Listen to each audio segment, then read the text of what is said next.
It's already 6 days into December, almost a full week. Just 3 until we say goodbye to 2022 and start a new year. The future is the promise of new opportunities, representing hope and possibilities. The present is where we get things done, laying the foundation for tomorrow. So today, we tell you how to ensure the season is jolly, but not a strain on your financial future. Hi there, everyone. I'm Adrian Atkinson. Welcome to Jamaica Magazine. Get settled. All the information we're sharing today, you don't want to miss, so please stick around. Coffee was introduced to Jamaica in 1728. Creighton Estate was established around 1765. And the Blue Mountain Range and the central region of Jamaica, which is the Grand Ridge of Jamaica, were the major coffee producing regions. Currently, we are fully certified under the Rainforest Alliance, and we are the very first entity in the Caribbean region to attain that certification. Now, the Blue Mountain Range of Jamaica is a microclimate of the island and has provided the perfect conditions for growing the Arabica coffee. A typical day in the Blue Mountain, the most sunlight is in the mornings from about 11:32 to 4 p.m. You know, this is the weather that we experience. This is a norm in the Blue Mountain. It's nothing unusual, you know, for the range to be covered with mist. And after sunset, the temperature basically goes below 20 degrees Celsius. So those are the perfect ingredients to develop high quality coffee. You know, the culture here is rich. We're an extremely creative, set of people. In Jamaica, there's everything. If you're a nature lover, we have it. If you like the wetlands, we have it. Great coffee, great food. God has been good to us. The God has been good to us. The universe has been good to us, as a country. And this rock, I love it, man. I love it.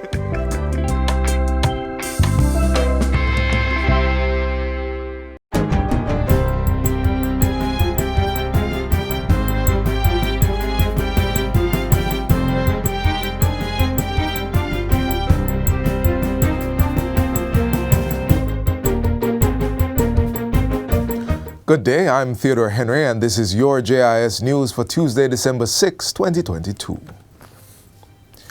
Government has renewed the states of public emergency, SOEs, in the 7 previously declared parishes with 1 addition for a period of 14 days. The security operation resumes today for Westmoreland, St. James, Hanover, Clarendon, and St. Catherine, with the addition of St. Anne, and also continues in the specified areas of Kingston and St. Andrew.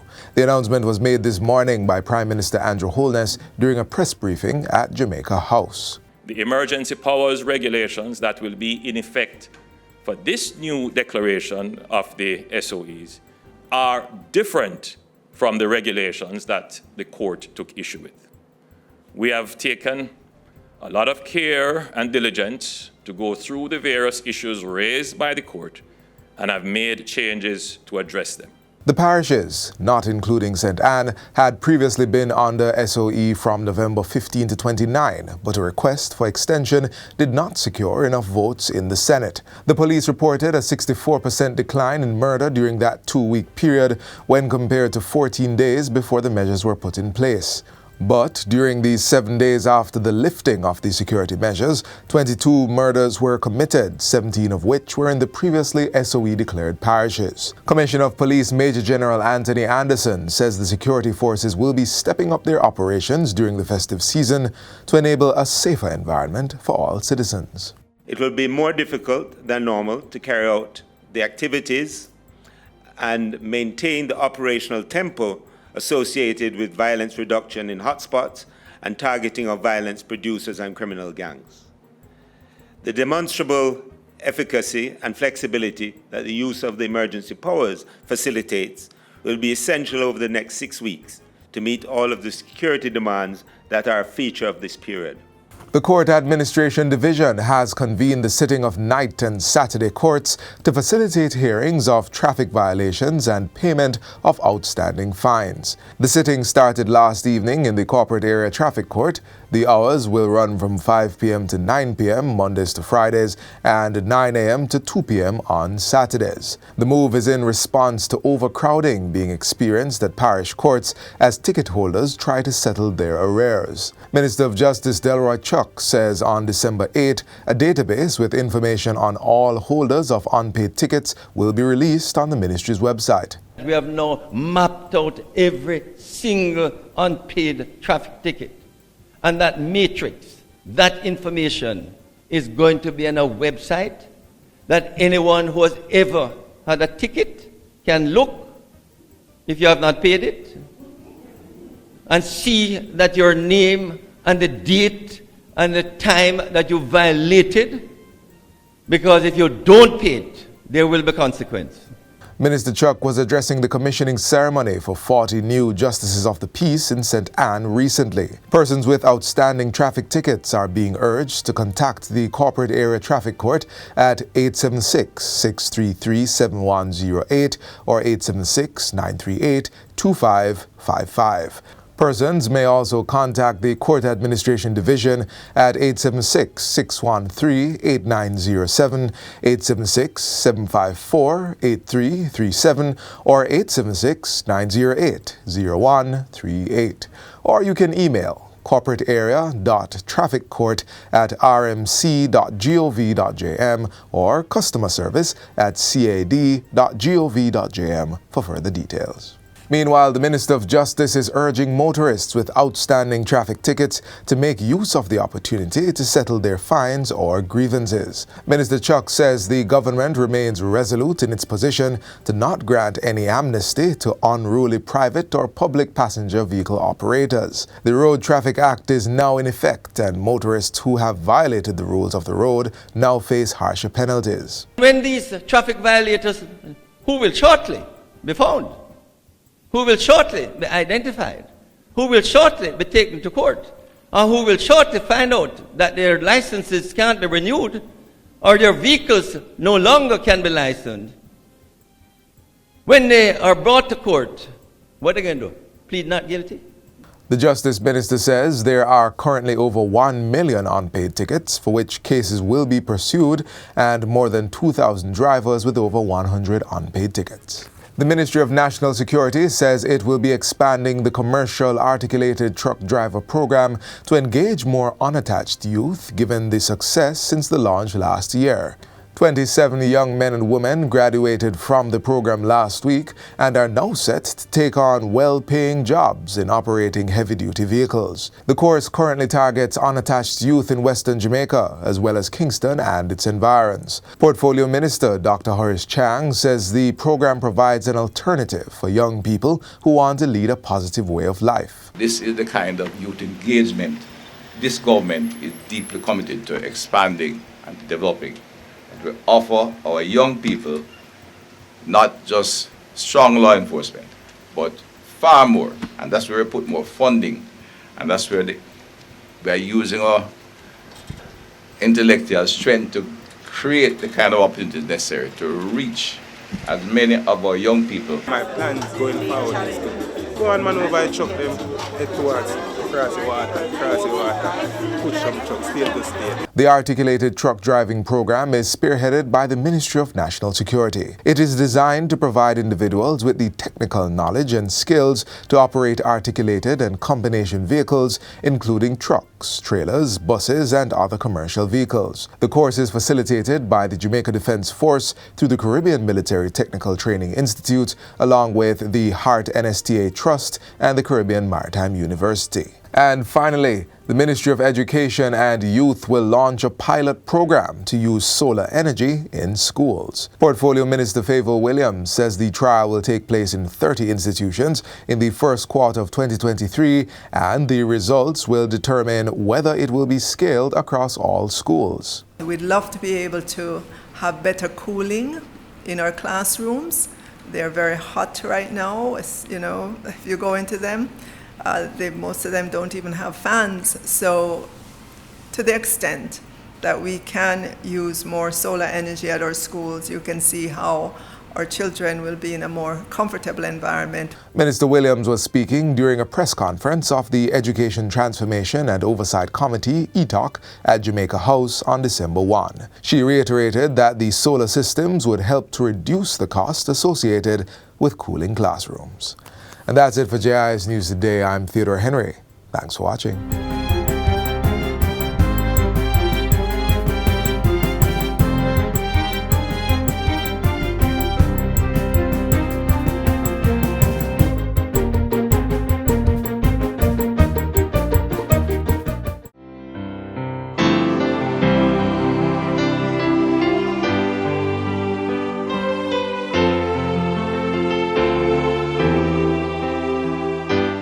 The Prime Minister remains busy in country and abroad, pushing through initiatives and interventions to make Jamaica a more prosperous nation for all its citizens. Here's what developed in the past week.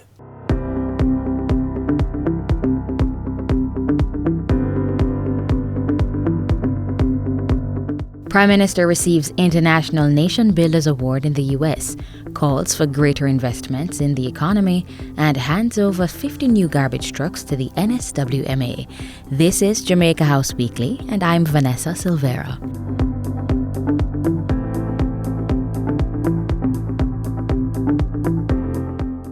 With the arrival of these 50 trucks, I am advised that the total fleet now stands at 129 garbage trucks. Prime Minister Andrew Holness started December with the highly anticipated delivery of 50 new garbage trucks to the National Solid Waste Management Authority, the NSWMA.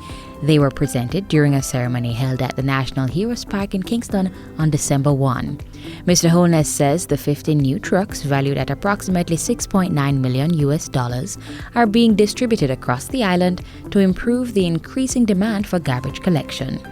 12 will be sent to Western Parks and Markets, WPM, Waste Management Limited. And this will cover the parishes of Trelawney, Hanover, St. James, and Westmoreland. 10 will be sent to MPM, that's Metropolitan Parks and Markets, Waste Management Limited, and that will cover Kingston and St. Andrew, St. Catherine, and St. Thomas. 10 will be sent to Southern Parks and Markets, Waste Management Limited, and that will cover Clarendon, Manchester, and St. Elizabeth. 10 will be sent to the Northeastern Parks and Market, Waste Management Limited. That will cover St. Anne, St. Mary, and Portland. And 8 will form part of a roving team dubbed Operation Sweep. After handing over the trucks on Thursday, the Prime Minister flew to Las Vegas, Nevada, where he attended the National Black Caucus State Legislators 2022 Annual Awards Ceremony. There, he was conferred with the 2022 David P. Richardson Jr. International Nation Builders Award, joining the ranks of previous awardees, including former Presidents Bill Clinton and Barack Obama, as well as Vice President Kamala Harris. The Congressional Black Caucus is made up mostly of African American members of the United States Congress who work together to ensure that African Americans, as well as other marginalized communities in the United States, can achieve economic and social empowerment.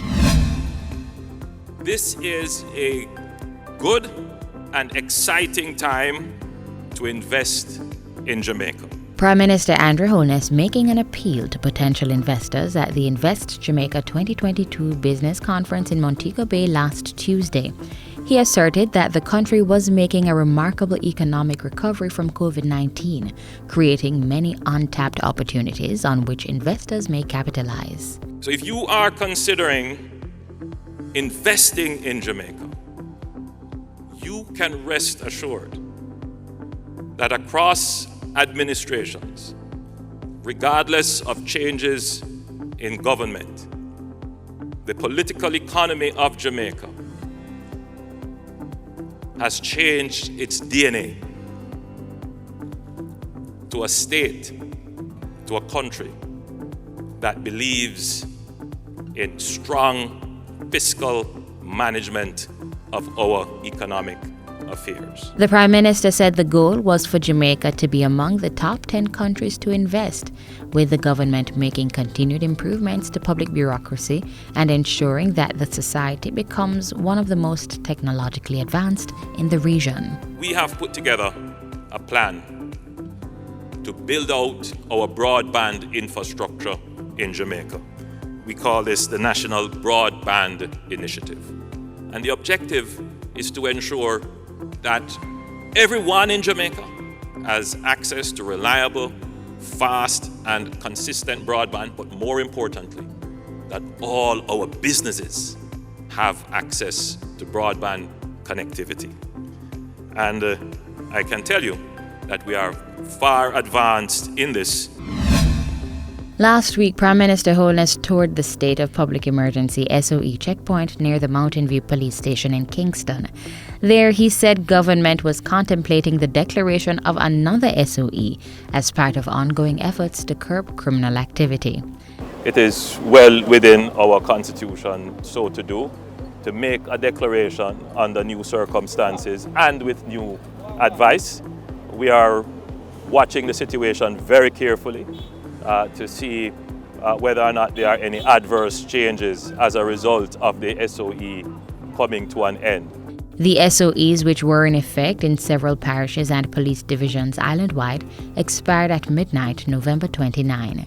They were declared in Clarendon, St. Catherine, St. James, Westmoreland, Hanover, as well as specified areas in Kingston and St. Andrew. Mr. Holness said the SOEs have been effective, with proven results in enhancing public safety and security. Finally, on Wednesday, Prime Minister Andrew Holness met with His Grace Abuna Thaddeus, Archbishop of the Ethiopian Orthodox Church in the Caribbean and Latin America. The Ethiopian Orthodox Tewahedo Church is one of the world's oldest Christian churches. The church in Jamaica was established in 1970. In 1978, the church was incorporated by an Act of Parliament. Around the same time, ground was broken for the first substantial building at 89 Maxfield Avenue, the headquarters of the church in Jamaica. And that's it for Jamaica House Weekly. Be sure to join us next time for more of the stories coming out of the office of the Prime Minister. I'm Vanessa Silvera. Walk good.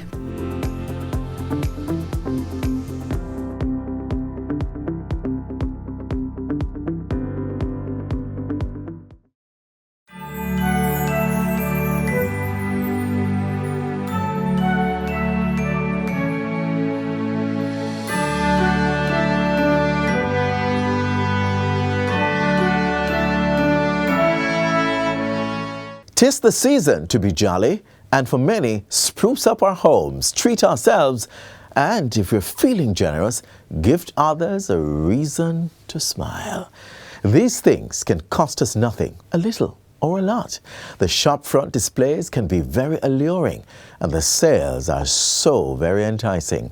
But you have to keep your wits in this season of merriment and ensure that you're always shopping smart.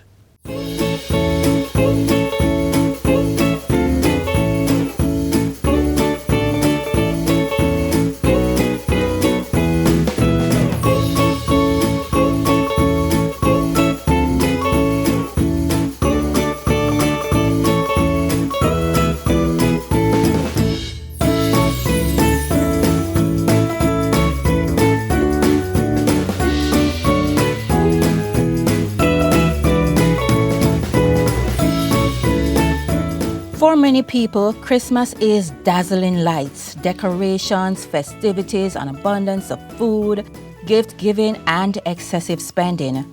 But there is an old saying, one day feasting, next day fasting. And unfortunately, if you are not mindful of how you spend during the season, when January rolls around, you may find yourself unable to pay your bills and in some cases, literally starving. Do you want to be one of those people? Of course not. So the smart thing to do is to create a budget and stay within it. Some of the things you can do to stay in budget for this Christmas is to first make a list. Make sure that list includes everything that you'd want to do this Christmas. So not just buying gifts. I think we tend to only think about gifts when we're making our Christmas list. But definitely include things like home decor. A lot of us want to refresh our place, change out Christmas decor that we had last year, and also include things like food. So a lot of us will have friends and family coming over. Definitely make a budget for the ham, the drinks, the cake, and so it will overall just be your Christmas budget, your ideal Christmas budget.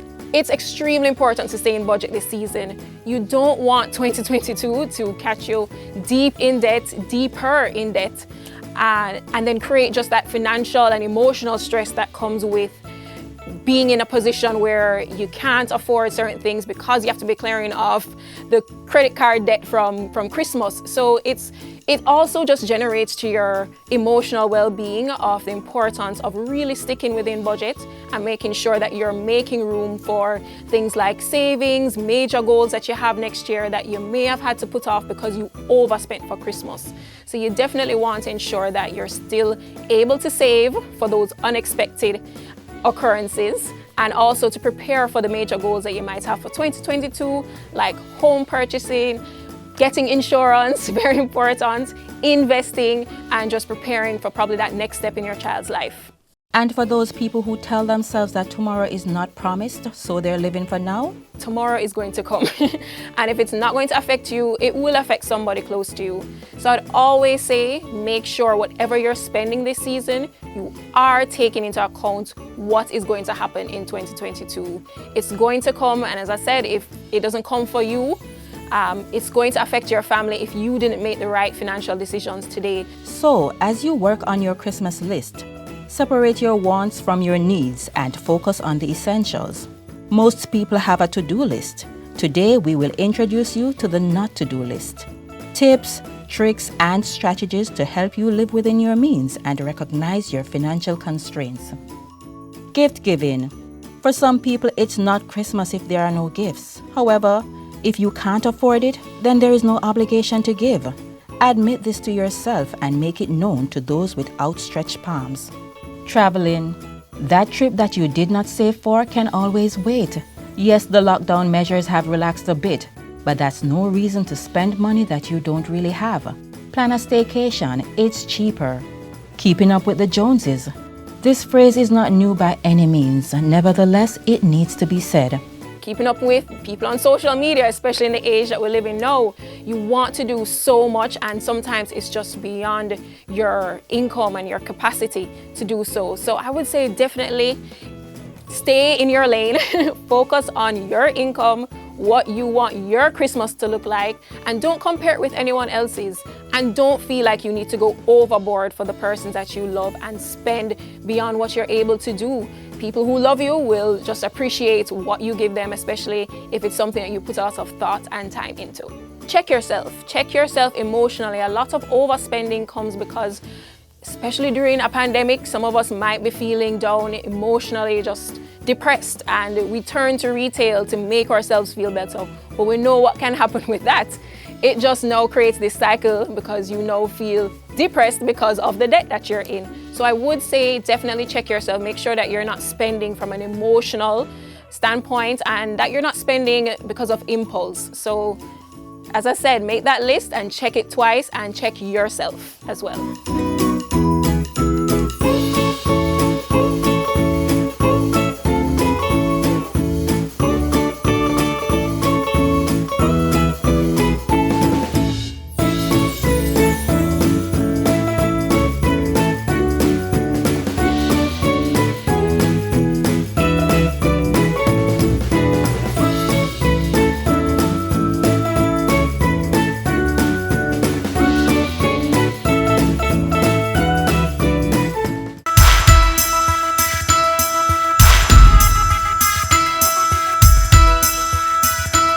The Christmas trend today has changed a lot from previous times. So previous times you had big markets, there was a lot of home cooking.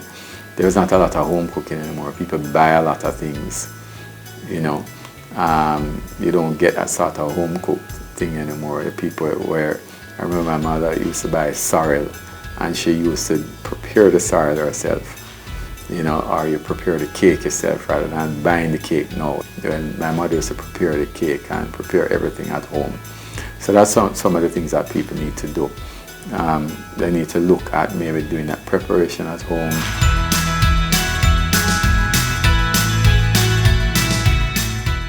As we continue counting down to Christmas, I wondered, what are the Christmas traditions in your neck of the woods? Are they as popular today as they were in the past? We were curious, so we ventured into one of Jamaica's youngest parishes. Yes, the youth have much to share. Today is the Young at Heart in Clarendon, telling us how the Yuletide season has traditionally been celebrated where they're from. As a child, Christmas meant excitement. It meant eating a lot more than I used to eat during the course of the year. It was a special day. It meant that I was getting my dolly. It meant that I was getting ice cream and cake and pudding and soda. It meant that I was going to hear a lot of music, Christmas music. Very early in the year, they plan what rooster they're going to grow, what pig they're going to kill, what goat they're going to slaughter, and they raise those goats specially for Christmas. And like maybe a month or so before Christmas, they would purify the chicken and the goats and the pigs. By the chicken especially, they feed them with vinegar and other things to make sure that they purify and ready, and whatever they do to the pigs and the goats and so on. And all of those things were planned in advance. They do all of those things in preparation for Christmas. And in Micheltown, we had maybe quite a few Christmas traditions. The churches, usually the young people in the churches usually go caroling after holidays, after the school give holidays. Every morning at 5 they would get up and carol right through the district. Every Christmas day, we would hear the drumming sound coming from Micheltown, and if we had anything outside, because the Jankono persons, they were dressed and they dance and they would come into the yard. Yes, they come into a certain yard, and some of us children were afraid of them. So we would hide underneath the bed or make sure the door was locked, and we peeped through the windows. But that was an exciting time because we always look forward for that. And they sang a lot of traditional songs. They make up songs about people, and they would dance. And I don't know how they get so much energy, but they would walk from Micheltown, they would come over to Moorlands, and they would go to Loneltown.